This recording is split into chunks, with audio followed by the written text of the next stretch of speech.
Muy buenas tardes, señoras y señores académicos, docentes, investigadores, amigos, señoras y señores. Bueno, les quiero dar una muy bienvenida a esta nueva actividad virtual de la Academia Nacional de Ciencias, que en esta oportunidad es la incorporación del doctor Carlos Condat como académico.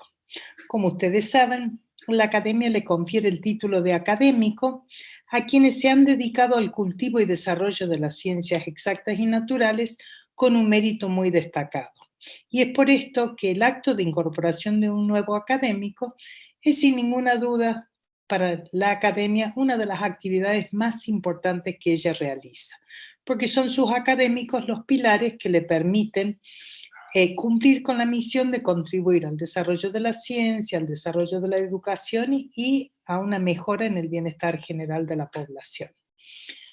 Este año ha sido muy particular y difícil para todos los argentinos y también de alguna medida para todos los habitantes de nuestro planeta, y esto nos ha obligado a modificar muchas costumbres, y eso ha sido la situación para la academia también. Para poder hacer o continuar con algunas de sus actividades con una cierta normalidad, ustedes saben que tuvimos que organizar estos actos de incorporación virtuales. Pero cuando uno mira para atrás y piensa que todos los actos que se han realizado virtuales este año, sean estos incorporación de nuevos académicos, o sean, por ejemplo, las conferencias de divulgación que se han organizado como el ciclo Descubriendo las Ciencias, la verdad es que han sido realmente muy exitosos, con un número de participantes que ha realmente excedido nuestras expectativas, y queremos por ello agradecerles a todos que nos han acompañado en estas instancias.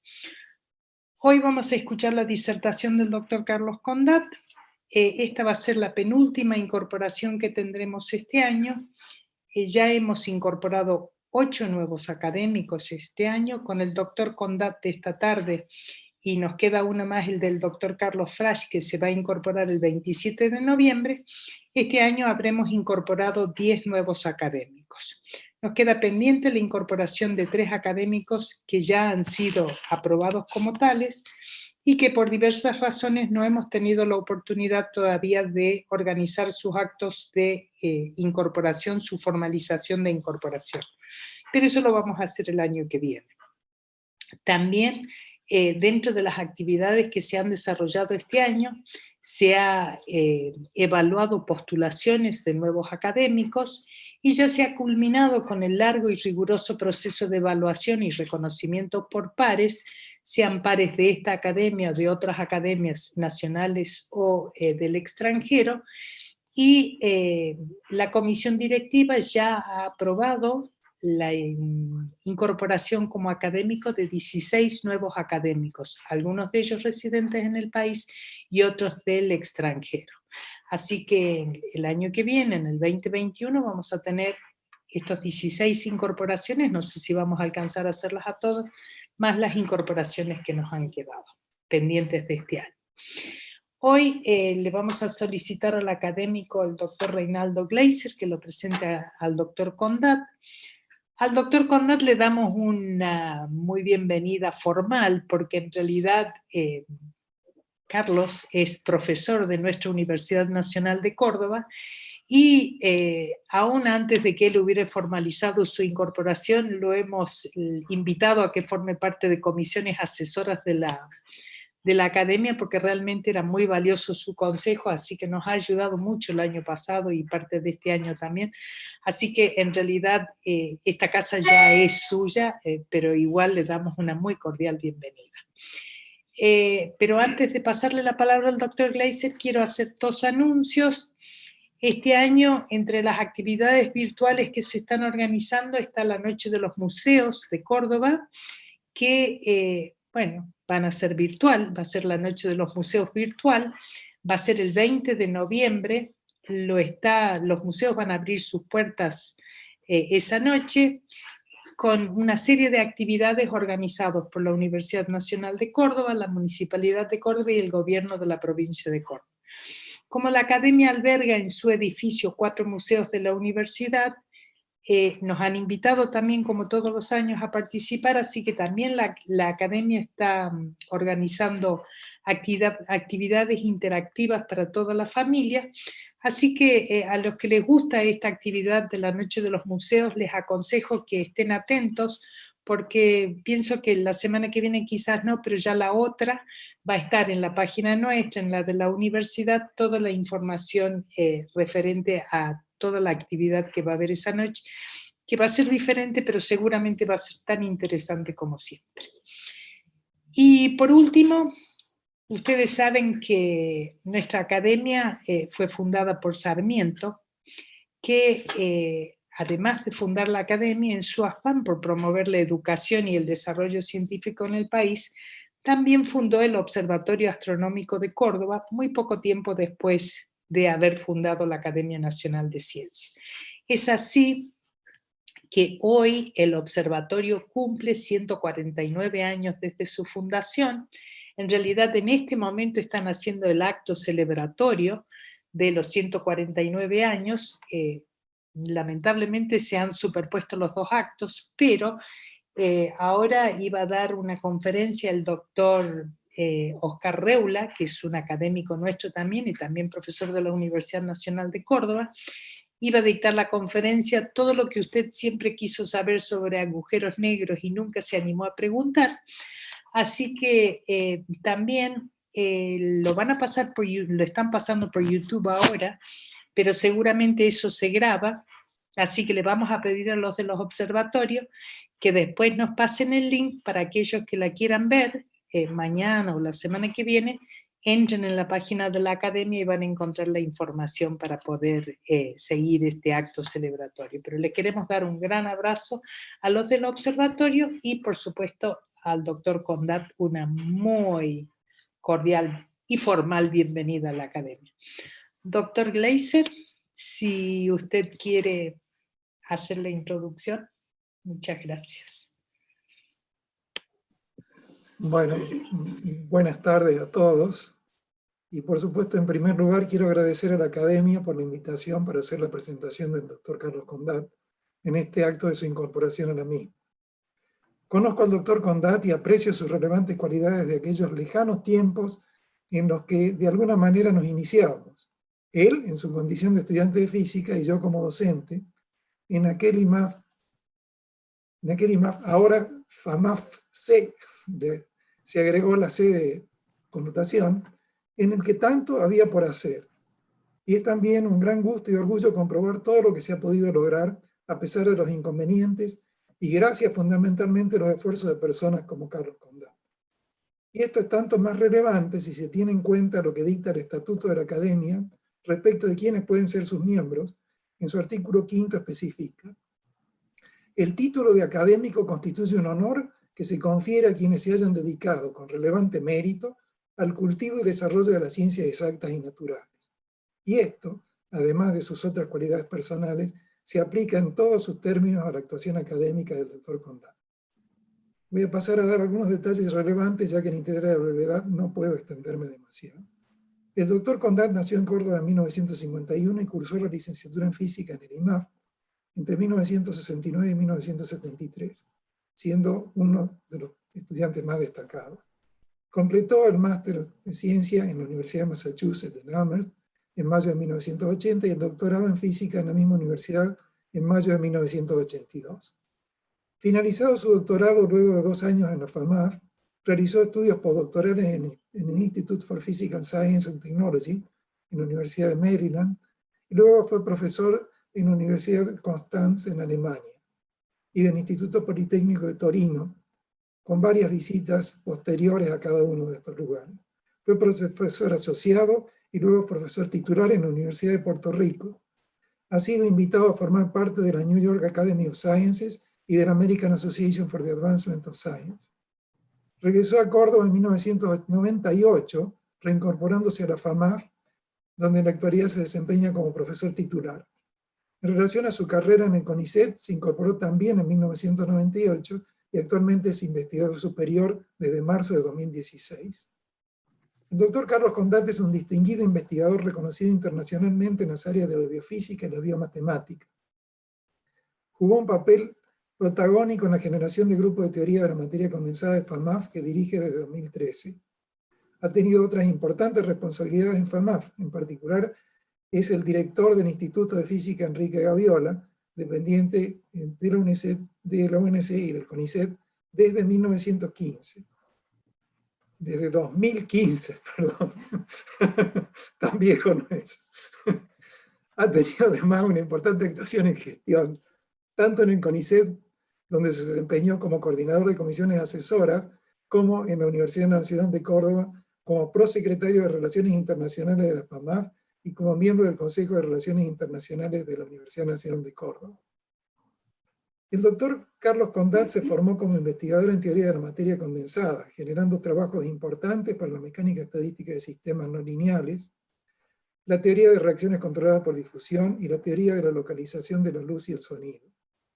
Con el tiempo, sus intereses se fueron mudando hacia la biofísica y la biomatemática. Su primer trabajo en este campo fue un modelo para las fluctuaciones de los canales iónicos en membranas celulares. Más adelante, en colaboración con un científico del Instituto Politécnico de Torino, desarrolló un novedoso modelo de crecimiento de cáncer que luego expandió con sus discípulos, mientras que con sus colegas argentinos y belgas ha contribuido al entendimiento del movimiento de microorganismos autopropulsados en geometrías restringidas, que es un tema que ha adquirido recientemente gran interés y sobre el cual creo que nos hablará en esta presentación. Fruto de la línea de investigación multidisciplinaria que instaló en Córdoba, han sido también trabajos que han contribuido a un mejor entendimiento de la interacción entre el Trypanosoma cruzi y el sistema inmune durante la enfermedad de Chagas. Sus esfuerzos están actualmente dedicados a desarrollo en ciencia interdisciplinaria, en particular en aplicaciones de la física y la matemática a problemas biológicos y biomédicos. Como un ejemplo podemos citar el modelado de la epidemiología de enfermedades transmitidas por mosquitos, que son importantes en la zona centro de nuestro país. Este tema es de importancia actual debido a que los efectos del cambio climático están extendiendo la zona de prevalencia de especies antes confinadas a latitudes más bajas. Ha realizado una extensa labor de formación de recursos humanos que incluyen tesis de maestría en la Universidad de Mayagüez, en Puerto Rico, trabajos especiales de licenciatura en física y de doctorado en física en FAMAF y dirección de becarios doctorales del CONICET. Ha ejercido y ejerce la dirección de investigadores asistentes y adjuntos del CONICET. Sus antecedentes muestran más de 100 publicaciones en revistas científicas, la mayoría en revistas internacionales de alto impacto, tales como Physical Review Letters y otras. Además, es autor o coautor de 19 capítulos del libro, justamente el último de los cuales es parte del libro conmemorativo de los 150 años de la Academia Nacional de Ciencias.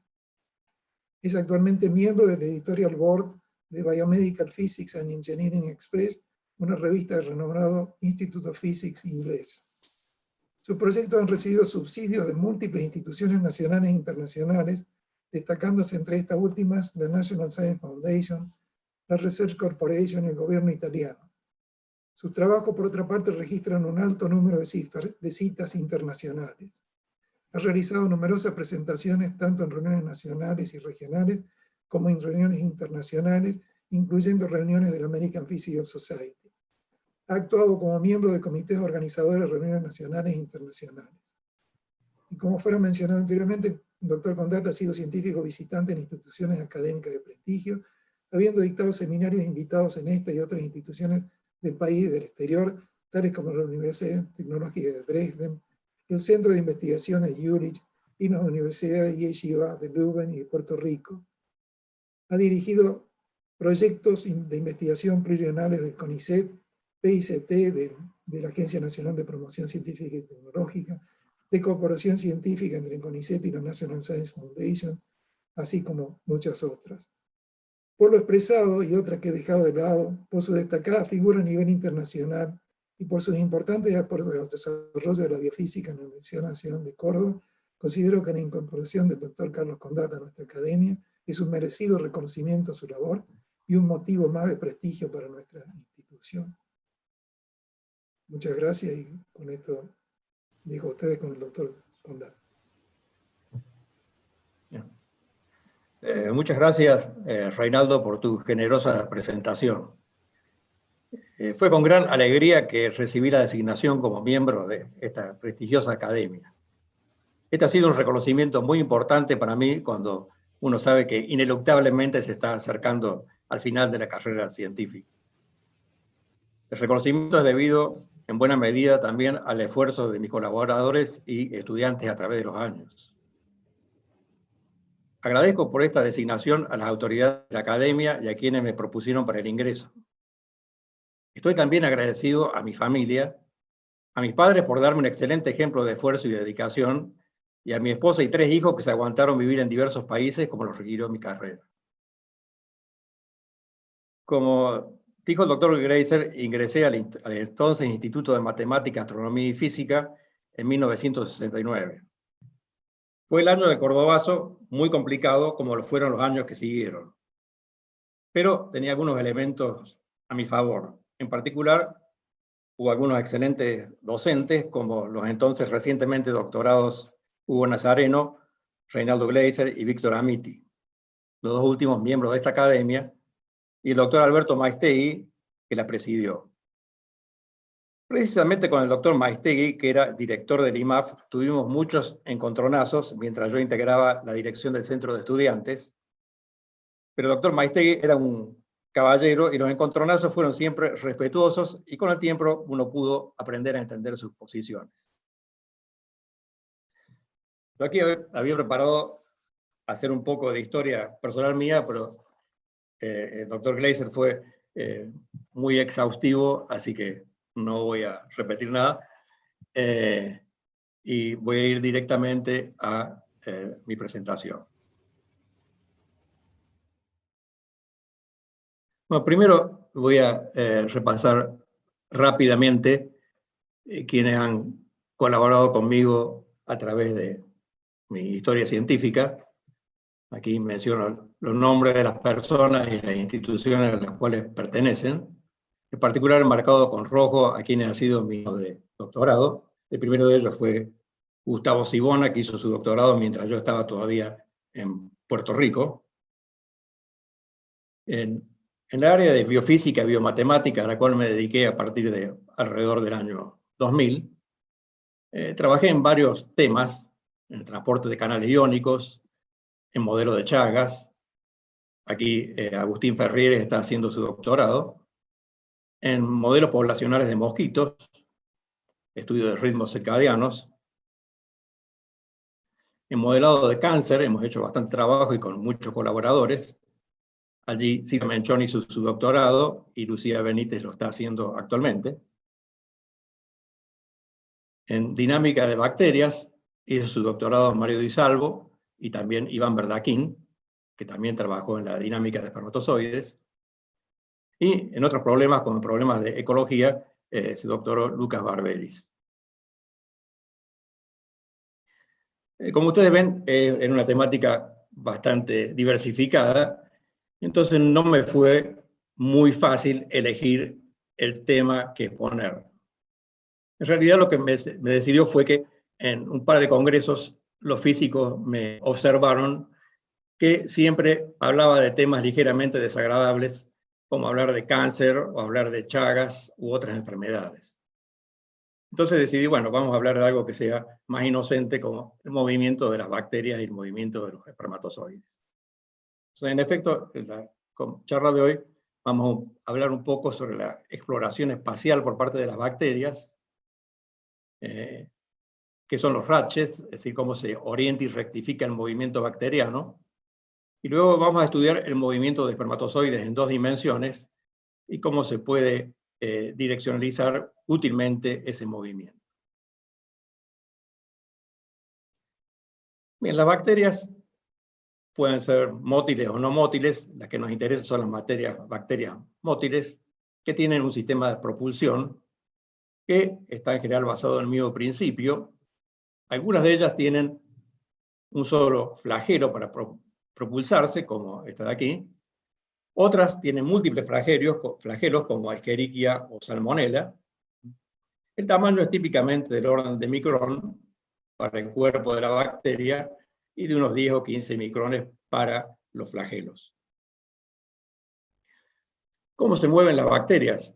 Bueno, hay varias estrategias. La más común es la de run and tumble, o sea, corrida y tumbo. En esta estrategia, las bacterias juntan los flagelos y los mueven como un grupo conjunto. Cuando ellas están rotando en la dirección contraria a la aguja del reloj, la bacteria es impulsada y se mueve en una dirección más o menos rectilínea.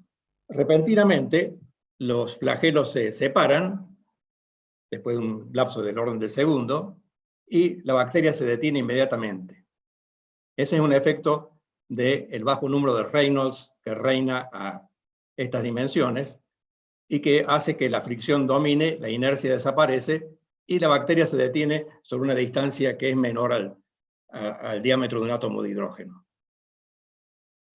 Luego, está allí por una fracción de segundo, junta los flagelos nuevamente y sale disparada en otra dirección que es bastante al azar. O sea, uno, si mira el movimiento conjunto, lo que ve es una caminata al azar. En general, esas caminatas tienen cierto sesgo que está generado por la distribución de nutrientes o quimiotractantes. Entonces uno ve aquí varios tipos de caminatas con sesgo. Uno en general se tiende a dirigir a los lugares donde hay más nutrientes. Hay algunas configuraciones un poco más complejas, por ejemplo, el movimiento cerca de una fuente de nutrientes, o una bacteria que va rodeando el camino de un alga que tiene algo que a la bacteria le interesa. Esas son cosas bien conocidas sobre las bacterias, y lo que las impulsa a las bacterias es el llamado nanomotor molecular, que es una estructura de unos 50 nanómetros de tamaño, compuesta por unas 50 proteínas, es una estructura bastante compleja y que tiene un funcionamiento bien estudiado.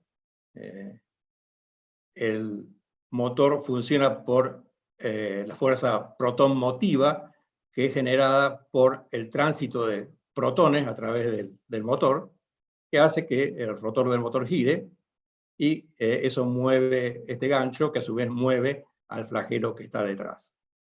Este tipo de estructura es bastante conservada de una bacteria a otra.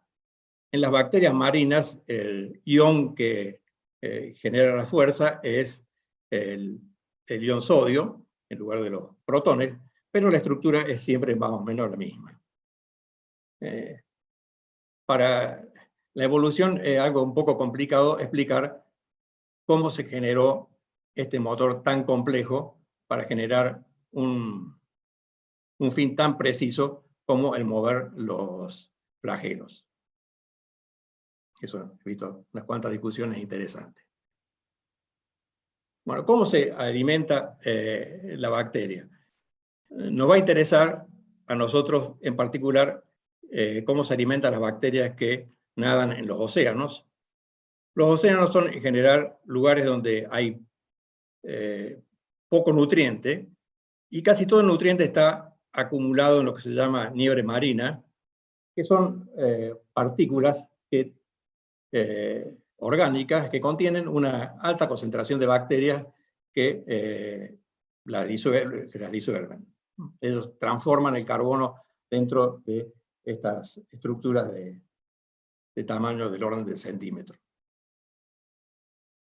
Uno puede hacer experimentos, como este experimento de Stoker, en el cual uno deja caer una partícula que simula una partícula de nieve marina con una rapidez constante, en este caso 110 micrones por segundo, y esta partícula, al irse hundiendo, va dejando atrás una pluma de nutrientes a la cual las bacterias se le acercan, en este caso son pseudoalteromonas, y para poder hacer esto de forma eficiente, las bacterias tienen que ser capaces de moverse muy rápido, de manera de poder llegar a los lugares donde hay comida con suficiente rapidez antes que la comida desaparezca.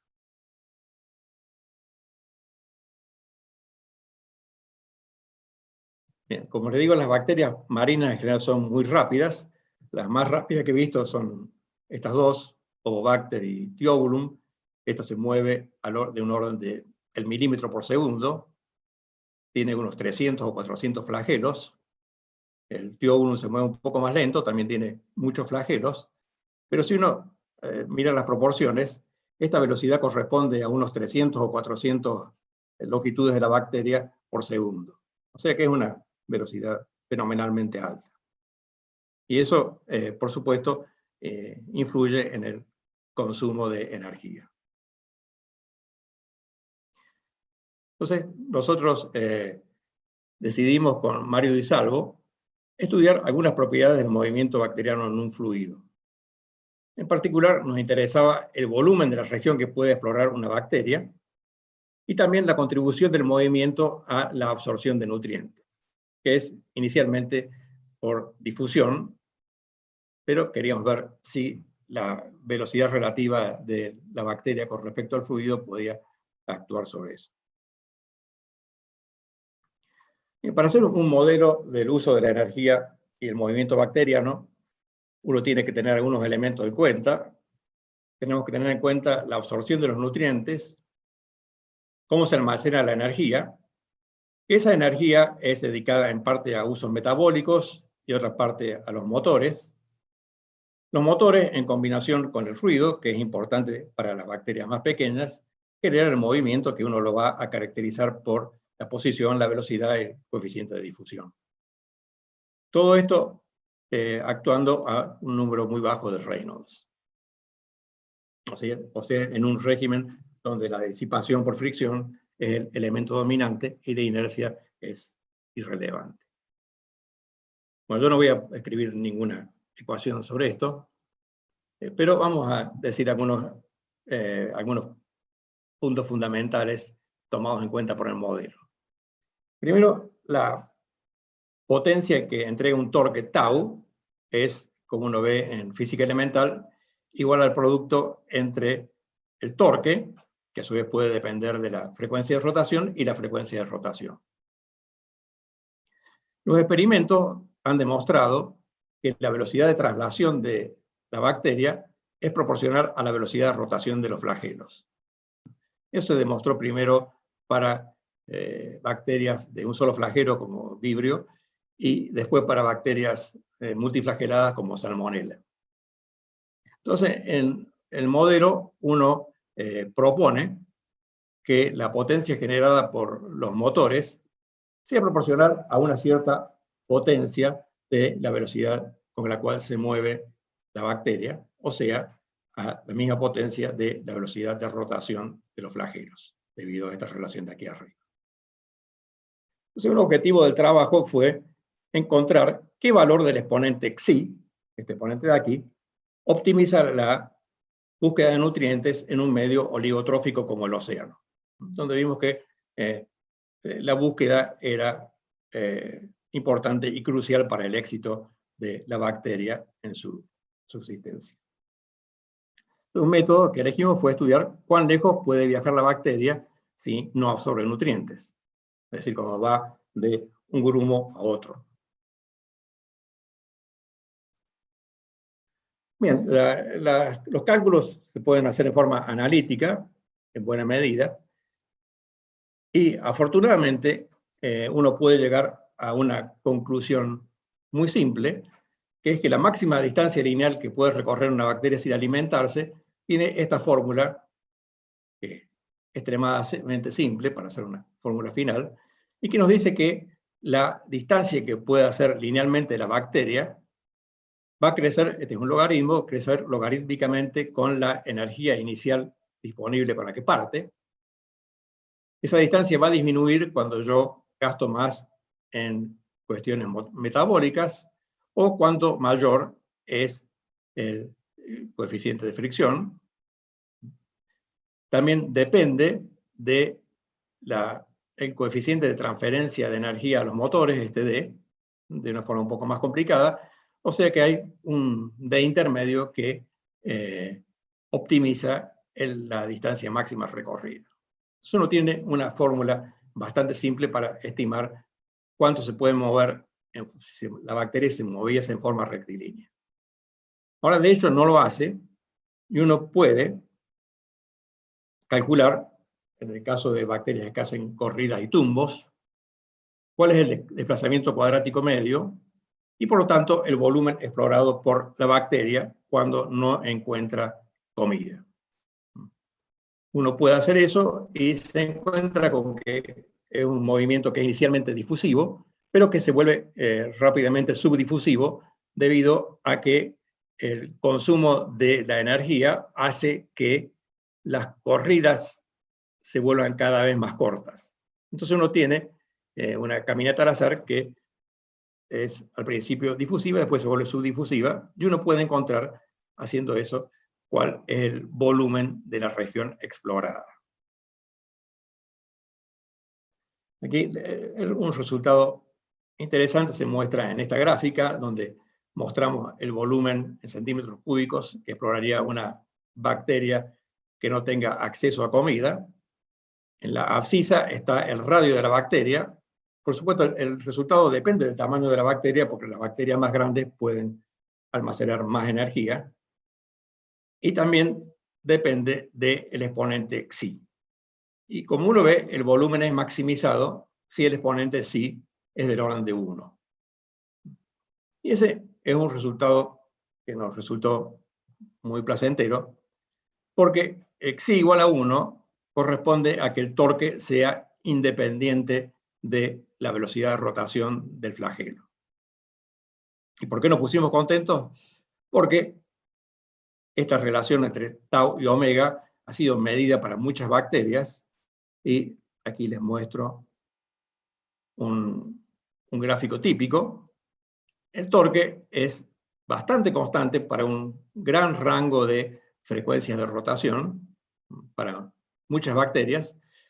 Si la frecuencia de rotación es muy alta, el torque disminuye rápidamente, pero siempre hay un tramo muy grande que es prácticamente constante. Entonces, la predicción de que el volumen es maximizado por un torque que sea independiente de omega es coherente con la observación de lo que se ve en la realidad en la mayoría de las bacterias. Entonces, eso nos lleva a un poco más allá. Uno puede sugerir que, ya que las bacterias evolucionaron en el océano, uno puede pensar que evolucionaron de manera de optimizar o maximizar el volumen que podían explorar cuando estaban a la búsqueda de alimento. Bueno, entonces, esa es la conclusión básica de la tesis de Di Salvo, que el exponente es cercano a 1, y que esto ha sido de alguna forma seleccionado por las bacterias por ser el exponente más ventajoso para poder explorar más exitosamente el océano. Otro punto que estudiamos y que no voy a describir ahora es que la entrada de nutrientes al microorganismo puede aumentar si el microorganismo viaja muy rápido. Ese es un problema que es enteramente no trivial, pero que en el caso de las bacterias muy rápidas es interesante porque lleva un círculo virtuoso, que mientras más rápido se mueva, puede haber más absorción y lleva a su vez a una mayor rapidez de las bacterias, que es algo que ellas necesitan para sobrevivir. Bien. Un par de años más tarde, Ivan Verdakin había comenzado a hacer su tesis en un modelo de cáncer, pero Alejandro Sirjanek, que es un profesor argentino que estaba entonces en Leuven, en Bélgica, y Verónica Marconi, que es de FAMAF, sugirieron que podríamos trabajar en problemas del movimiento bacteriano. ¿Y por qué sugirieron eso? Porque había habido, unos años antes, un experimento de Galaida y colaboradores que realmente fue muy interesante. Ellos pusieron dos reservorios separados por esta colección de embudos, y pusieron la misma cantidad de bacterias en los dos reservorios, y vieron que después de un rato uno de los reservorios se llenaba de bacterias y el otro se iba vaciando.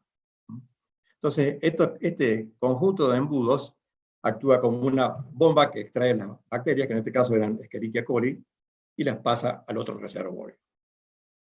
Entonces llamaron a eso rectificación. ¿Por qué ocurre esta rectificación? La explicación no es totalmente trivial, porque si fueran partículas que rebotan elásticamente, no habría ninguna razón por la cual estos embudos servirían para direccionar a las partículas. Sirve porque las bacterias tienden a pegarse a las paredes. Entonces, si yo tengo una pared que tiene la estructura esta negra que está aquí, y tengo la bacteria roja que viene desde la izquierda, choca, se pega y sale en la dirección aproximada en la que venía. Mientras que si viene del otro lado, llega, choca y sigue en la dirección básicamente en la que venía. Entonces, esa es la explicación por la cual cuando uno crea una estructura de esta forma, de embudos bidimensionales, uno tiene una dirección fácil en la cual fluyen las bacterias y puede acumularlas.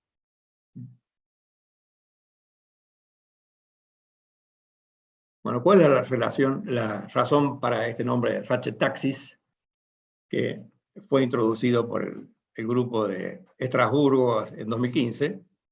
Ellos lo definen como que Ratchet Taxis es el movimiento direccional de una célula en respuesta a una simetría local externa en el ambiente.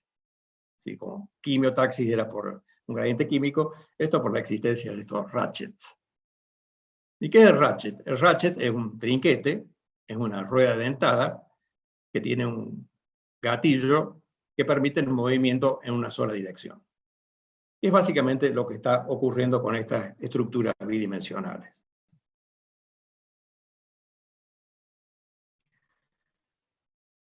Entonces, una cosa que hicimos fue hacer esta simulación. Aquí el conjunto de embudos está en este dibujito delgado de acá arriba, que luego es reproducido más abajo para tiempos posteriores, que están evaluados en minutos, usando valores realistas de los parámetros del sistema.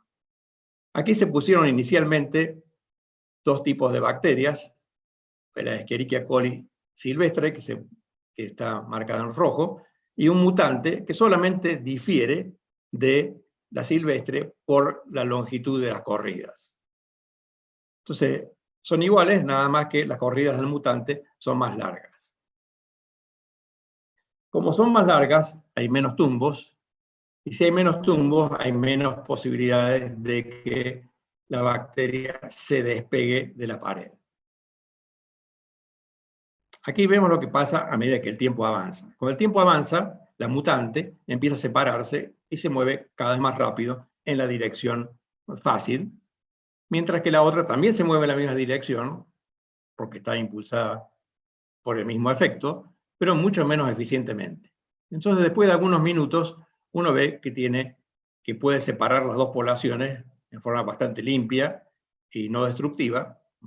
Aquí uno ve, por ejemplo, las cuentas de bacterias cuando va pasando el tiempo, 1 minuto, 6 minutos, 10 minutos, 20 minutos, y acá abajo uno ve, por ejemplo, que a los 10 minutos uno tiene una gran población de bacterias mutantes que se ha adelantado a la población de bacterias silvestres que uno podría recoger a la izquierda mientras recoge las mutantes a la derecha. Entonces, eso sirve claramente para separar a las bacterias. Ahora bien, ya había muchos grupos trabajando con bacterias, entonces se nos ocurrió que, ya que en Córdoba había investigadores que trabajaban con células de esperma humano, podríamos tratar de ver qué pasaba si uno intenta hacer el mismo tipo de experimento usando espermatozoides humanos. Esto tiene algunos parecidos con las bacterias, en particular ambos se tienden a pegar en las paredes, pero tienen bastante diferencia. Uno es el tamaño, que los espermatozoides son bastante más grandes. La velocidad en promedio es más grande para los espermatozoides que para las bacterias. El método de propulsión es distinto, porque el espermatozoide agita aquí una cola, es un flagelo oscilante, no hay tumbos, no hay rotación, no hay motor de rotación. Un inconveniente desde el punto de vista experimental es que los valores de los parámetros de los espermatozoides son dependientes del donante. Entonces la reproducibilidad se va un poquito, o se hace un poquito difícil.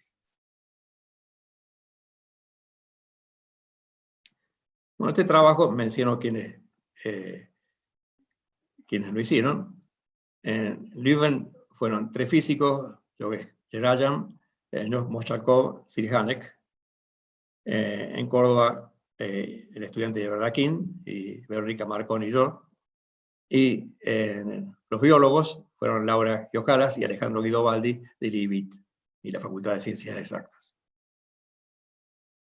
Ellos fueron los que hicieron los experimentos y los de Lovaina fueron los que construyeron los dispositivos que fueron usados en los experimentos.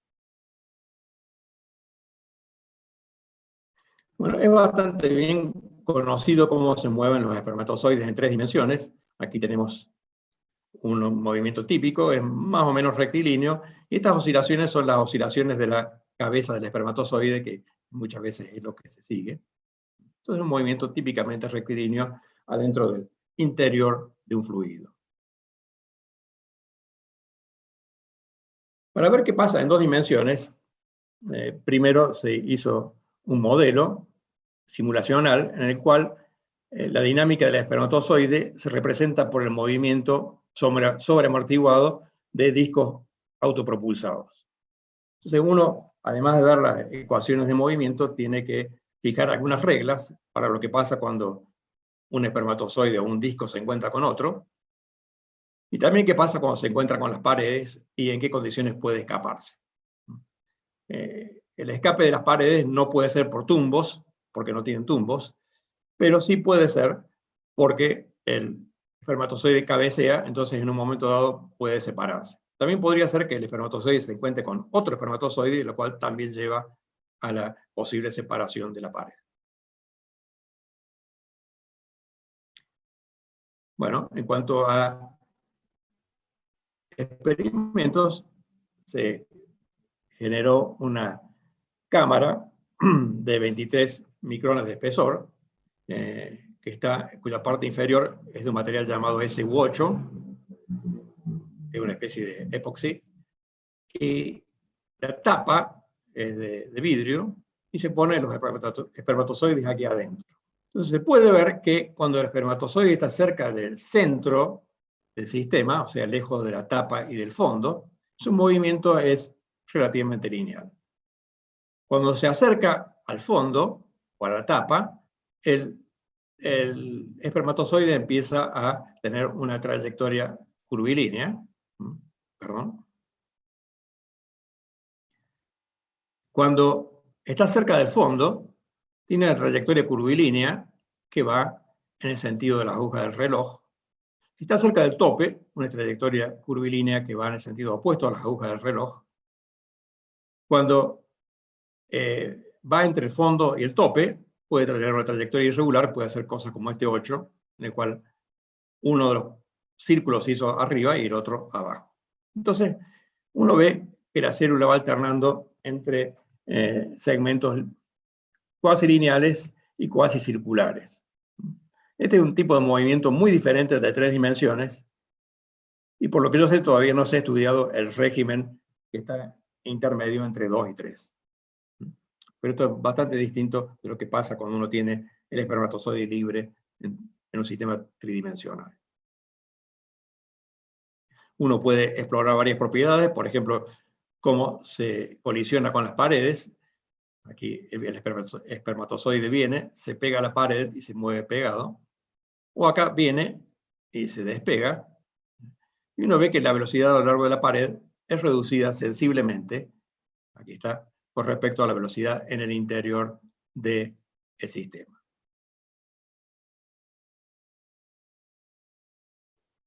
Bueno, nosotros copiamos la idea que se había usado para las bacterias para pedir que se diseñaran estos ratchets bidimensionales para tratar de rectificar el movimiento de los espermatozoides. El experimento se hizo y resultó un poco un fracaso. Aquí uno ve trayectorias de dos espermatozoides, uno que va por adentro y otro que va por afuera. Todo eso va bien. Acá van las fluctuaciones del movimiento de la cabeza del espermatozoide. Pero había un problema, y es que si uno agranda un poco lo que quiere mirar, cerca de los vértices, los espermatozoides se empezaban a juntar, a amontonar, y no salían más.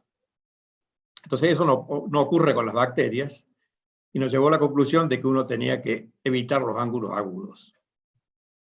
Entonces el problema era cómo uno diseña un conjunto de barreras tales que no tengan este problema. Entonces la idea es poner barreras redondeadas, así que antes de hacer los dispositivos de nuevo, lo cual era bastante laborioso, se simuló,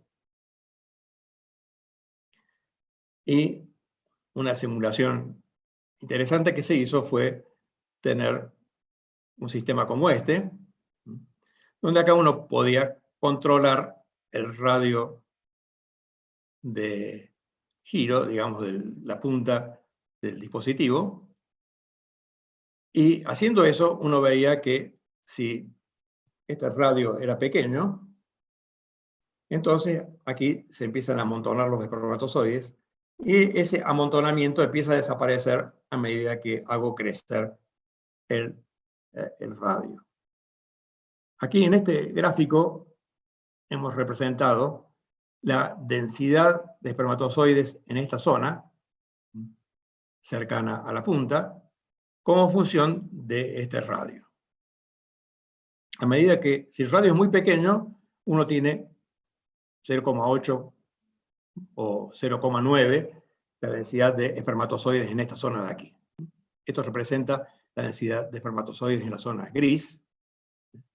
Y cuando uno empieza a hacer crecer el radio, entonces esta densidad decae rápidamente. Las diferentes curvas son para diferentes valores de la densidad total de espermatozoides en el sistema. Entonces, bueno, se decidió hacer o solicitar que se hicieran estas embudos, pero semicirculares. Y eso tiene algunas ventajas que vamos a ver. O sea, acá tienen los embudos semicirculares. Y si uno mira con atención, aquí por supuesto no hay ningún tipo de acumulación. Y no hay acumulación en las barreras, pero sí hay un aumento en la densidad en la parte inferior. Acá no se pueden acumular los espermatozoides por mucho tiempo porque llegan, empiezan a moverse a lo largo y después siguen hacia afuera. Cuando llegan a la punta del semicírculo tienen que escaparse. No pueden quedar atrapados. Es más, uno puede diseñar un sistema como este en el cual tenemos semicírculos enfrentados, y esto lleva a tener una concentración muy alta de espermatozoides en toda esta zona intermedia. Entonces uno puede rectificar o acumular espermatozoides de acuerdo a lo que uno realmente esté necesitando. Pero tiene que usar barreras circulares y no barreras con ángulos, que eran las apropiadas para bacterias. Uno puede hacer mediciones diversas, por ejemplo, uno puede contar cuántos espermatozoides pasan a través de los orificios entre los obstáculos, y uno ve que en la dirección fácil, este es el número de espermatozoides por unidad de tiempo, es el flujo, en la dirección fácil pasan mucho más que en la dirección opuesta. Aquí, como funciona el tiempo, el número de espermatozoides que transitan va disminuyendo, y eso por varias razones. Una es que se pueden quedar pegados en alguna parte posterior de las paredes, y otra es que se van muriendo con el tiempo. Pero fíjense que si uno toma el cociente de las dos curvas, eso da un número bastante constante, del orden de un poquito más de 2.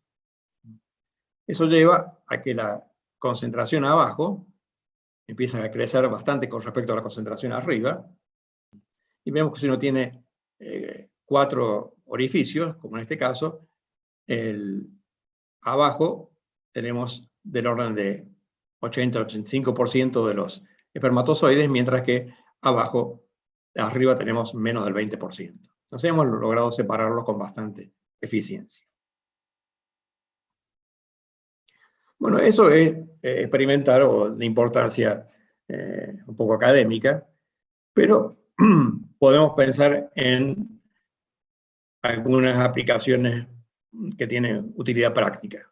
En la actualidad los estudios de fertilidad son bastante importantes, en parte porque la fertilidad masculina ha ido disminuyendo y uno de los ingredientes de esa disminución es el cambio en la motilidad de los espermatozoides. El aparato que se usa para medir la motilidad de los espermatozoides es la llamada cámara de Mächler. Acá tengo una representación. Y en la propaganda que hace la empresa, uno ve aquí esta camarita redonda, aquí han agrandado un poco la parte central, y se muestra como si los espermatozoides estuvieran todos distribuidos en forma más o menos uniforme. Entonces, cuando uno cuenta los espermatozoides, uno cuenta la parte central y uno parece que estuviera contando bien. Pero realmente, si uno se pone a contar los espermatozoides varios minutos después que los puso, realmente lo que ve es esto de acá. Se está viendo, está contando de menos, porque toda la zona central se ha vaciado de espermatozoides, mientras que estos se han juntado sobre todo sobre los bordes exteriores de la cajita.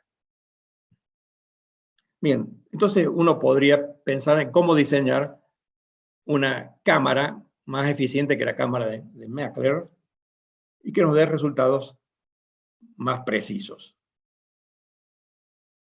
Eso es importante, sobre todo si uno quiere hacer microdispositivos que sean aún más pequeños que estos, en los cuales estos efectos son todavía más serios. Entonces lo que pensamos fue hacer una cámara con bordes corrugados como estos, que llamamos la Rosetta, y efectivamente en Bélgica construyeron este aparatito. La base es el SU8, la tapa es vidrio, y de nuevo la profundidad de la cámara es 23 micrones. Entonces, cuando uno tiene un diseño como este, uno observa que los espermatozoides no quedan pegados a los bordes, sino que se redistribuyen rápidamente en el interior de la cámara, con lo cual uno logra una distribución más uniforme. Aquí tenemos resultados de mediciones. En el caso de la cámara lisa, esta de acá, si uno cuenta los espermatozoides que hay cerca del borde, uno ve que hay un número relativamente alto, mientras que los espermatozoides del interior están en un número bastante más bajo.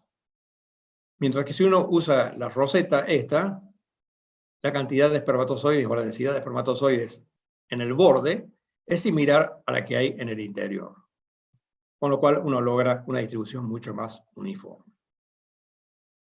Aquí uno puede hacer muchos cálculos analíticos, algunos que todavía deben seguir siendo hechos, pero hay algunos resultados bastante simples. Y, por ejemplo, uno puede modelar la cámara de Mächler como si tuviera condiciones de contornos absorbentes. Entonces, en ese caso, uno ve que el tiempo que tarda en estabilizarse una población de espermatozoides que uno puso adentro tiene esta fórmula simple, donde D es el coeficiente de difusión, y alfa 1 es básicamente la primera raíz de la función de Bessel J0. Estamos hablando de una cámara de radio R. Mientras que en el caso de las rosetas, uno debería poner condiciones de contorno reflectantes, porque los espermatozoides son rechazados por el borde. Y en ese caso la fórmula es muy parecida, nada más que ahora lo que aparece acá es este beta 1, que es la primera raíz de la función de Bessel de orden 1. Y tomándose en cuenta, uno ve que las rosetas, que tienen un tiempo de equilibración tau R, se equilibran bastante más rápido que las cámaras de bordes lisos. Muy bien. Entonces, como conclusiones de la tesis de Verdakin, uno puede ver que el modelado matemático puede usarse para optimizar el diseño de microarquitecturas que sirven para concentrar, rectificar o separar microorganismos. Eso se ha hecho para bacterias, fue hecho acá en Córdoba para espermatozoides, y en otros lugares se han hecho por otro tipo de células, como células cancerosas, por ejemplo. En nuestro caso se caracterizó cuidadosamente el movimiento de espermatozoides en geometrías cuasi bidimensionales restringidas, y la parte teórica se sigue estudiando, y uno concluye que una geometría de bordes corrugados permite obtener una equilibración más rápida y una muestra más uniforme.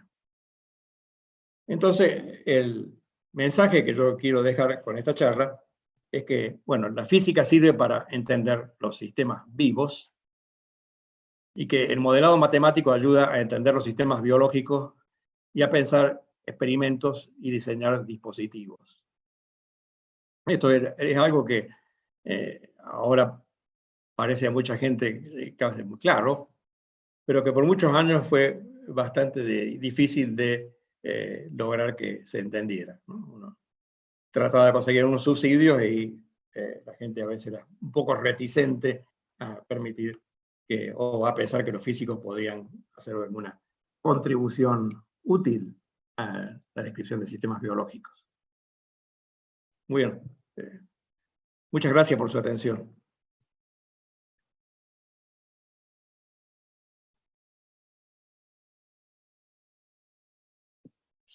Muchas gracias, Carlos. No sé, Reinaldo, si quieres... habitualmente no hay preguntas, sino más bien comentarios. Si alguien quisiera hacerle algún comentario, o Maite, si quieres leer algunas de las felicitaciones que están llegando al chat. Sí, José Luis Boco dice: felicitaciones, Carlos, brillante conferencia, dictó las clases de movimiento bacteriano a los estudiantes de bioquímica, aprendí muchísimo, muy interesante y felicidades. Felicitaciones desde Brooklyn, doctor Condat. Felicitaciones, Carlos, muy buena charla, dice Horacio Pastowski. Aquí. Gustavo Sibona, felicitaciones, Carlos. Gustavo Monti dice: desde la gestión de FAMAF, un orgullo. Carlos Condat, felicitaciones. Miriam Strumia, felicitaciones, doctor Condat, muy interesante su presentación. Y siguen Yo quería llegando. agregar mis felicitaciones por esta incorporación efectiva que, como dijimos antes, ya ha estado cumpliendo funciones dentro de la academia, pero este acto es importante y es particularmente relevante. Así que felicitaciones nuevamente. ¿No? Bueno, Carlos, sí. estamos debiéndote el diploma y estamos debiéndote la medalla, que ya habrá oportunidad cuando podamos invitarlos a un acto presencial donde a cada uno le podamos entregar sus atributos, pero de todas maneras vamos a seguir requiriendo de tu asesoramiento y tu trabajo en pro de la academia, así que sabemos que podemos contar con vos y te agradecemos todo lo que has hecho hasta ahora y muy bienvenido. Muy bienvenido. Bueno, muchas gracias.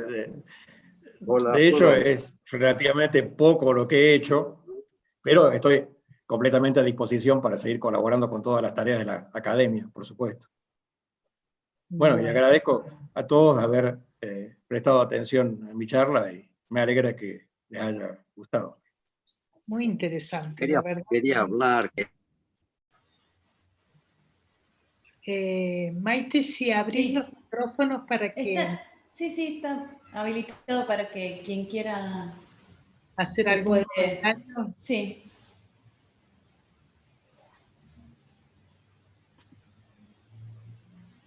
Bueno, acá hay una Marisa Segovia. Felicitaciones, doctor Condat. Es un placer tener un director de su jerarquía en el IFEC. Bueno. Verónica Ruth Condat, muchas felicitaciones. Estoy orgullosa de tenerte como padre y de todos tus logros. Esa es una hija muy contenta. Esa es la mejor de las felicitaciones. Seguro, sin ninguna duda, sin ninguna duda. ¿Puedo hablar? ¿Puedo hablar? Sí, por supuesto que ¿Cómo sí.